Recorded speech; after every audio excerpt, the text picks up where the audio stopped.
Баршаңызға сәлем, менің каналыма қош келдіңіздер. Бүгін сіздермен өте дәмді және тез, орысша айтқанда ладушки пицца жасайтын боламыз.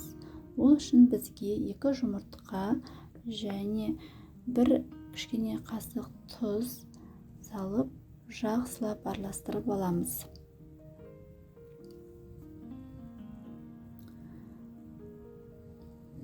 Одан кейін 1 немесе 2 дана қызанағымызды 4 бұрышты етіп турап, сосын колбасамызды көбіктеп турап,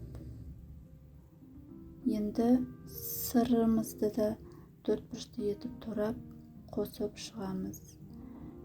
Және бөлмелі температурада міндетті түрде айранымызды қосамыз.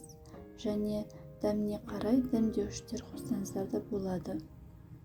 Сосын біз қопсытқышпен ұнымызды араластырып қосамыз. Менің каналыма тіркеліп, қоңырауша басып, все дегенді таңдап қойыңыздар. Сонда жаңа шыққан видео рецепттерді жіберіп алмайсыздар. Жақсылап араластырып аламыз.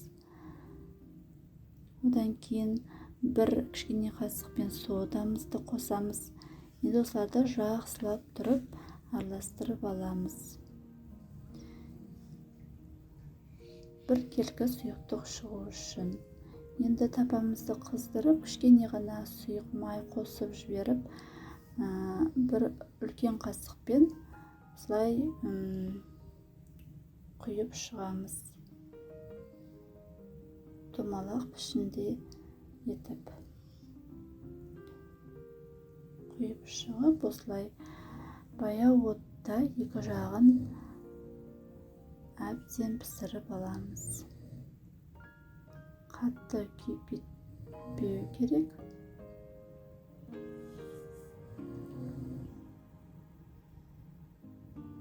Менің каналыма тіркеліп, лайк басып, пікір қалдырып кетіңіздер.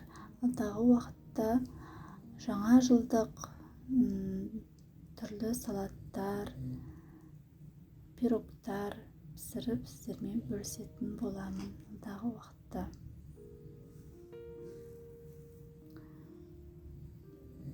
Осылай пісіріп шығамыз.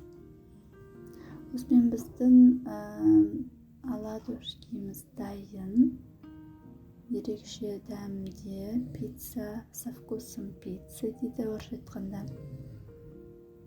Жасап көріңіздер, ас болсын.